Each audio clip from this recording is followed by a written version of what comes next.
What's up everyone, welcome back to another video on the channel. Today we are here on Tier Maker and we're going to be ranking AFL forwards. As you can see, we've got like 45 to 50 of the best AFL forwards in the comp, and we're going to be ranking them based on how they have performed so far in 2022. And of course, quickly before we get into this one, I'm super close to 20k. If you want to help me get there quicker, subscribe to the channel. 50% of the people watching my content aren't even subscribed to the channel. That is a crime on the Cardman channel. If you don't want to be committing a crime, click on that red button. It's down below. Alright, let's start off with Norton. Aaron Norton. I reckon he's an A. The dog's only target up forward. He gets manhandled every week, but he still seems to do a pretty decent job. He's kicked 19 goals in like 8 games, so I think that's solid enough. I think Bailey, Fritsch, and Brown are in a similar position. They're both like having pretty good years, but they're not having standout years, and they don't need to be. Like, you know, the Melbourne forward line are quite even. You know, they're all dependent on each other. There's no need for any standout players because they seem to just continuously get it done. I reckon Charlie Cameron, chuck him in A's. He's been pretty good, especially the last few weeks. Like, one of the best small forwards in the comp. Well, he's kicked 19 goals as well. He's also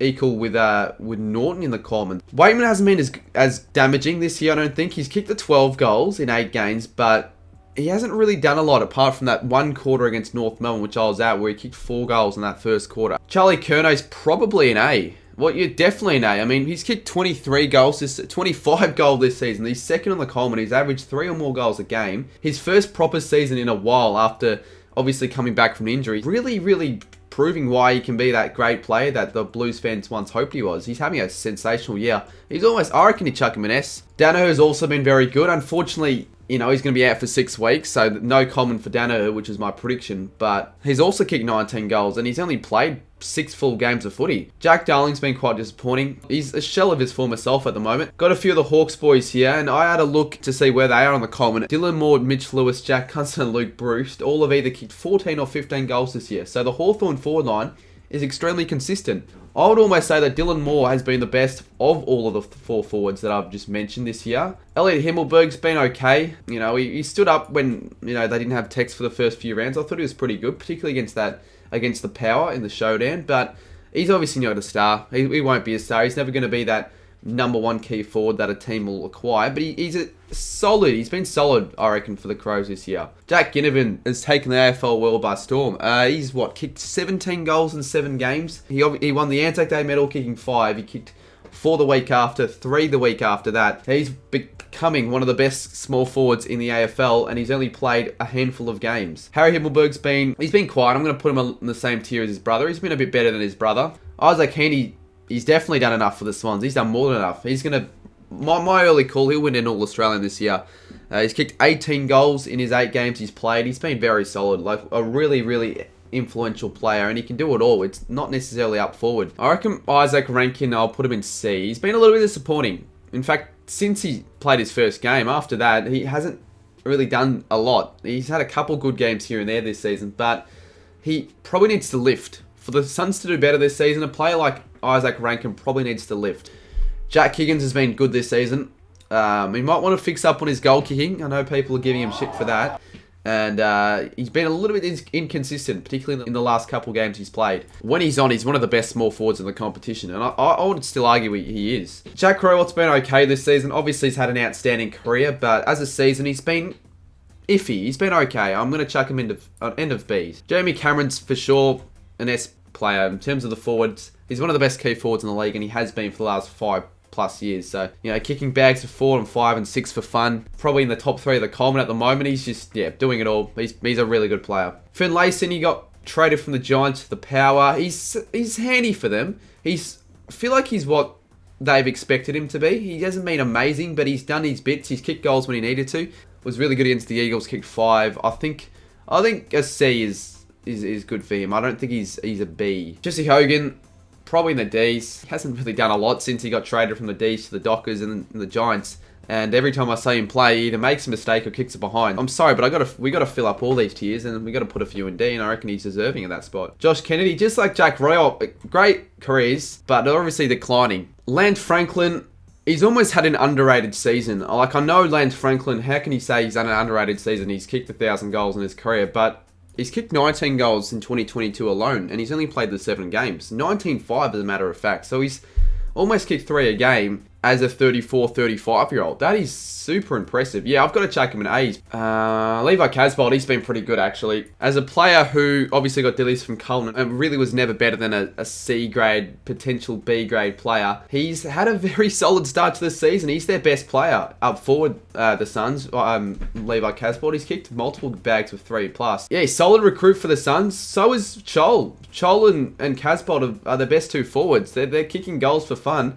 I don't think Chol's been as good as Casbolt this year, but he's still probably been better than Kennedy and Revolt. Liam Ryan, he's been okay. I'm going to just put him in C's because I haven't really seen a lot from West Coast. And I know it's a bit harsh, especially on players like Ryan who haven't played every game. They've been in and out of the side due to COVID, but he probably could be doing more. Although, to be fair, he kicked 3 of their 4 goals against the Lions last week. Matty Taberner, in fact, Taberner and Lob, I don't know, they've been sort of average. Maybe that's just because I haven't played every game. I might put them in... Yeah, I'll probably just put them both in C's. I know the Dockers are flying at the moment, but they haven't really had any stocks up forward that have been doing the job at all for them. After round 8, the most goals a player has kicked for the Dockers has only been 12, and that's shared between Lob, Tabner, and also Schultz. So I'll probably chuck in the B's because I think he's done a little bit more than Lob and Tabner, because I guess it's not necessarily all about kicking goals, and he provides a lot of pressure up forward. Max King is... Yeah, he's got to be an A. I don't think he's in S. He probably would have been put in S after the Richmond game. Like, what a game he had there. And he's got it. He's still a little bit too inconsistent, Max King. And, again, he's also quite inaccurate, to be fair. I'm going to put him top of A's, though. I'm just waiting for that game where he just has 4 great quarters of footy. He's going to kick 10 or plus. Harry Mackay's been pretty good as well this year. Yeah, he's going to be an A's probably around here. Him and Curnow are so good up forward. Brody Mychek's actually had an underrated start to the year. He's actually kicked 18 goals. Yeah, I'll put probably Mychek below Higgins. He's been quite solid. Nick Larkey, another solid player, but he just plays for North, so no one really notices him at all. So I'll put him in B's. He's been pretty good. Peter Wright's been very solid. He's, I think, 3rd right now in the Coleman. Kicked 6 on the weekend against the Hawks. He's extremely accurate as a set shot. He's one of the best set shots in the league. He can kick it from 60 and get it straight over the goal umpire's hat. The reason why he's not above King is because King's actually been winning games for the Saints. We've got Josh Shelley, who I've put him in as a first-year player, but I feel like he's deserving of a spot in this tier maker. He's been really impressive so far this year. In fact, I think he deserves to be at least in this B tier range. I think we will put him there. He had a sensational first game, kicked 5 goals. Been a little bit quiet since then, but he's still been very, very good. Taylor Walker, this is an interesting one. He's only played the 5 games this year, but he's kicked 7. He's averaged over 3 goals a game. Ever since he came back from that 6-month break, he's absolutely been on fire, kicking 4 goals, 5 goals, 4. He's been winning the Crows games in his return games. Like, he's been that good this year. I reckon you can elevate him to S simply because of his impact alone that he's provided towards the Crows in winning games. Team memory, he's been alright. He's had a few good games, a few quiet games. I think probably a C is best for him. Top of C's in the middle of these 2 Docker plays. Todd Marshall, you know, everyone rinsed him after round 2 where he just completely lost sight of the ball. He was nowhere near the footy, couldn't do a thing right. But then against the Crows, he had a good game. He had a really good game against West Coast. And he's actually been quite a decent play for the Power this season ever since round 2. So I don't think he's been, you know, amazing, but I think he's probably a B-range player so far this year. He's been actually alright. I'll put him above Ben Brown. Toby Green's a bit of a weird one. He's only played the 3 games, obviously, due to that massive suspension he copped last year.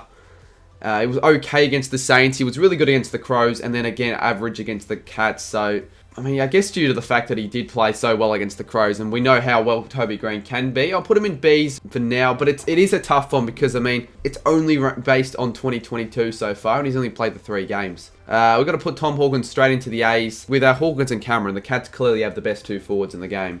Tom Lynch is probably going to be another player that I've got to put in an S. I mean, he's leading the Coleman medal. When you're leading the Coleman medal, you've got to be doing something right, and his last 2 weeks of footy have been crazy. He's kicked 13 goals. He's had 1 billion shots on goal.